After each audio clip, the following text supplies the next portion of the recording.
ஆண்டவருடைய இனிய நாமத்தில் உங்களை சந்திப்பதில் மிக்க மகிழ்ச்சி அடைகின்றேன். நாம் இன்று தியானிக்க எடுத்திருக்கும் தலைப்பு, உண்மையானவர்களை மேன்மைப்படுத்தும் இறைவன். தியான வசனம் யோபு அதிகாரம் 17 வசனம் 9.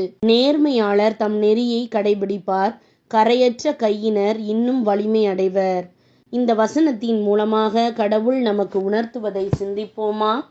கிறிஸ்துவுக்குள் பிரியமானவர்களே, நம்முடைய ஆண்டவரும் மீட்பருமான இயேசு கிறிஸ்துவின் வல்லமையுள்ள நாமத்தில் உங்களை வாழ்த்துகின்றேன்.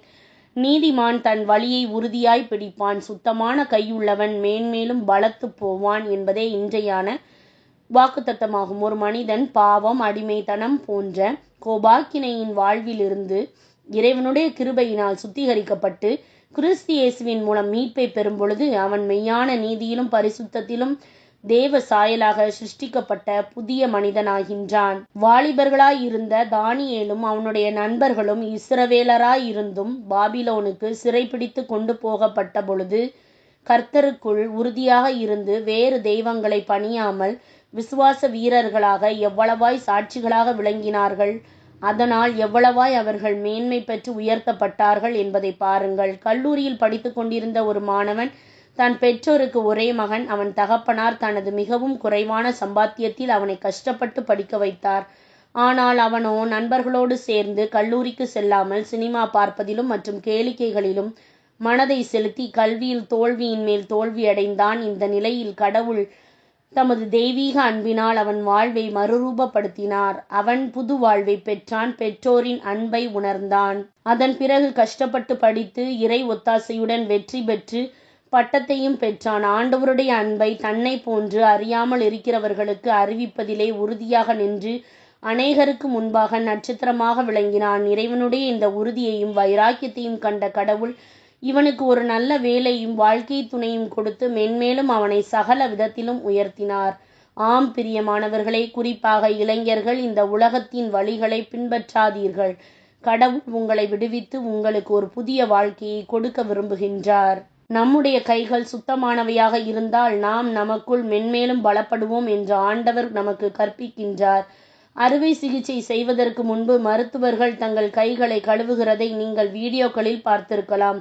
சில மருத்துவ கல்லூரிகளில் அறுவை சிகிச்சை படிக்கும் மாணவ மாணவியருக்கு இது ஒரு தேர்வாகவே நடத்தப்படுகின்றது. அவர்களுக்கு சோப் கொடுக்கப்படும். குறிப்பிட்ட முறையில் கைகளை சரியான விதத்தில் கழுவுவதற்கு கற்றுக் கொடுக்கப்படும். அறுவை சிகிச்சை செய்வதற்கு படிக்கும் மருத்துவ மாணவர்கள் தங்கள் கைகளை சரியான விதத்தில் கழுவுகின்றார்களா என்று ஆசிரியர்கள் கண்காணிப்பார்கள்.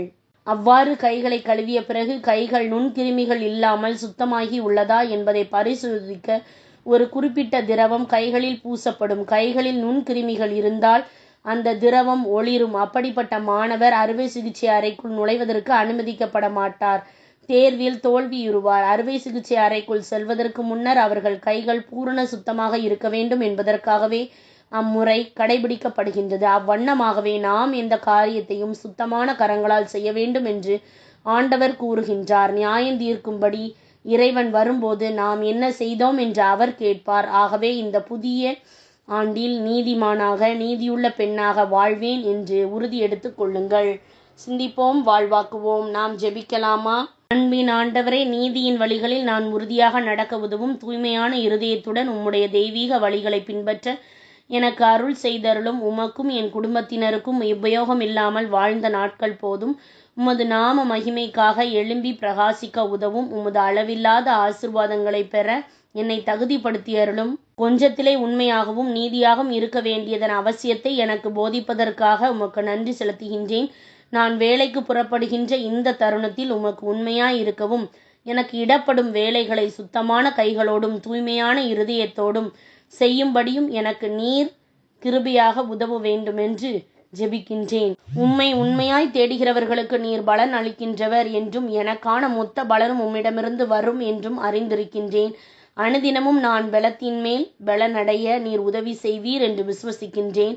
உம்முடைய மகிமைக்காக பெரிய காரியங்களை செய்ய உதவ வேண்டுமென்று இயேசுவின் வல்லமையுள்ள நாமத்தில் ஜெபிக்கின்றேன். எங்கள் ஜீவனுள்ள நல்ல பிதாவே, ஆமென். இந்த நாள் உண்மையுள்ள நாளாக அமைவதாக.